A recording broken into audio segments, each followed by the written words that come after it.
Long before history was written down, before libraries, universities, or formal science, human beings were already observing the world with extraordinary precision.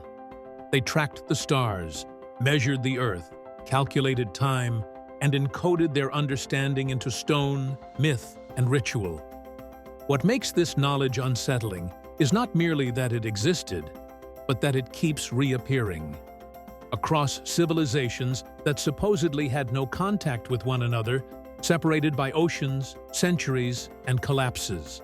Again and again, humanity seems to rediscover the same ideas, the same principles, the same patterns, as if they are not invented, but remembered. Consider geometry. Across ancient Egypt, Mesopotamia, the Indus Valley, Mesoamerica, and ancient China, we find consistent geometric ratios embedded into architecture. Pyramids, temples, and ceremonial platforms follow proportions that align with mathematical constants such as pi and the golden ratio. These are not decorative choices. They are precise, repeatable, and deliberate. The builders understood relationships between space, form, and measurement long before modern mathematics formalized them.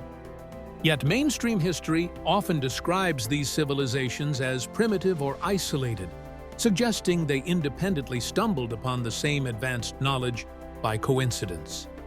But coincidence becomes difficult to accept when the same principles appear again and again, encoded into stone structures built thousands of years apart.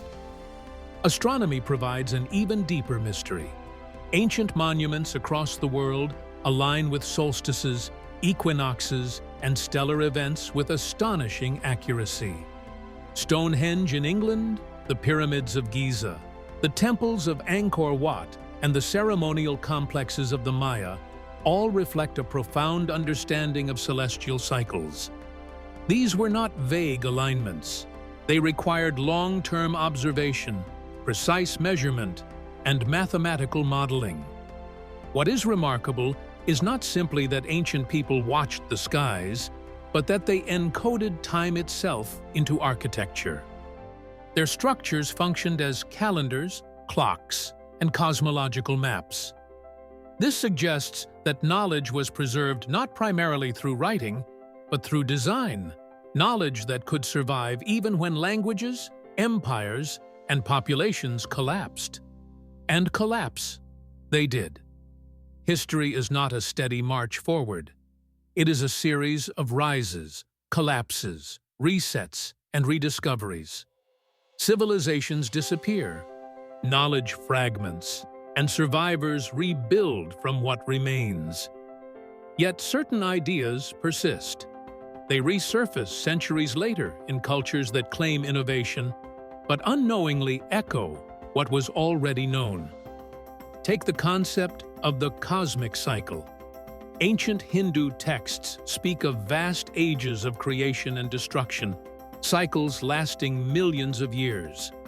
Mesoamerican calendars describe recurring world ages ending in catastrophe.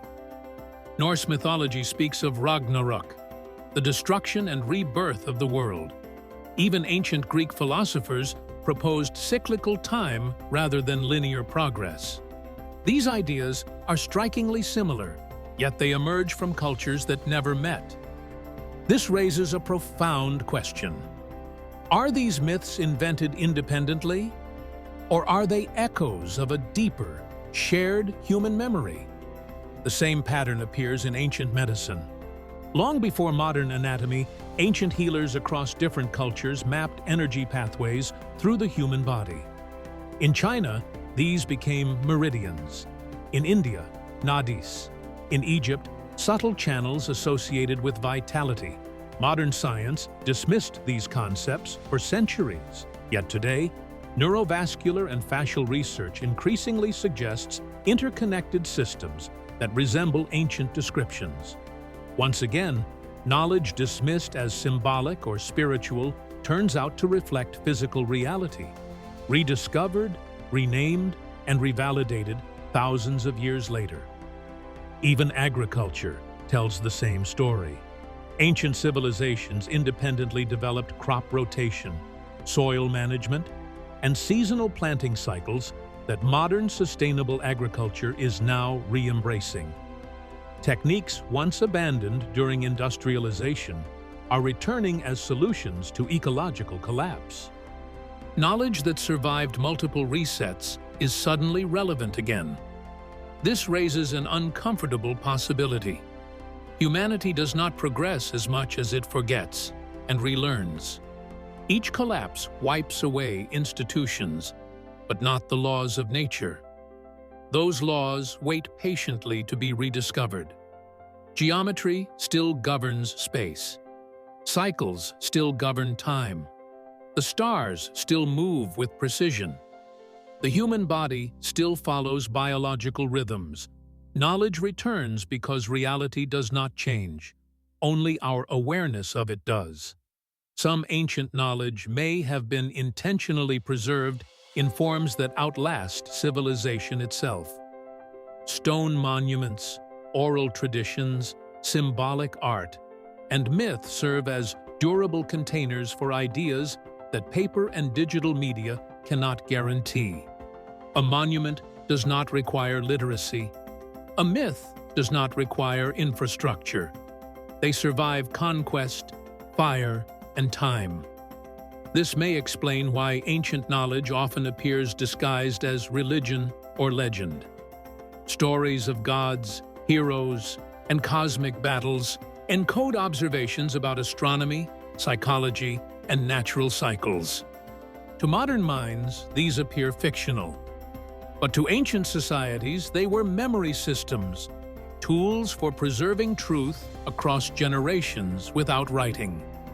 When civilizations collapse, those stories remain.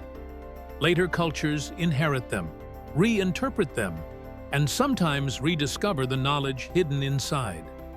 What is unsettling is how often modern humanity believes it is discovering something new, only to find its reflection carved into stone thousands of years earlier.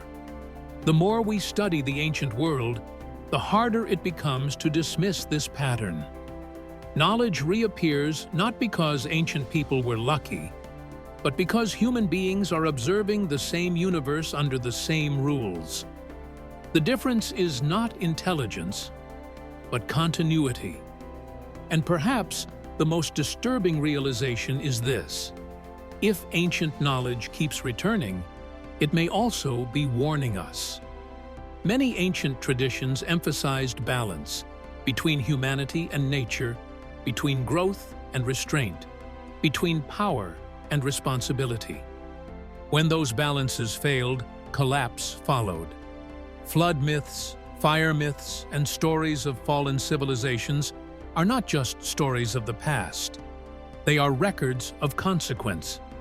If knowledge survives collapse, then ignorance may be the most dangerous force of all. The ancient world may not be speaking to us from the past. It may be watching us repeat the same mistakes, knowing that eventually, after the fall, the knowledge will reappear once more, waiting for those who are ready to see it. Subscribe to this channel for more. Don't forget to ring the notification bell so you never miss a story lost to time.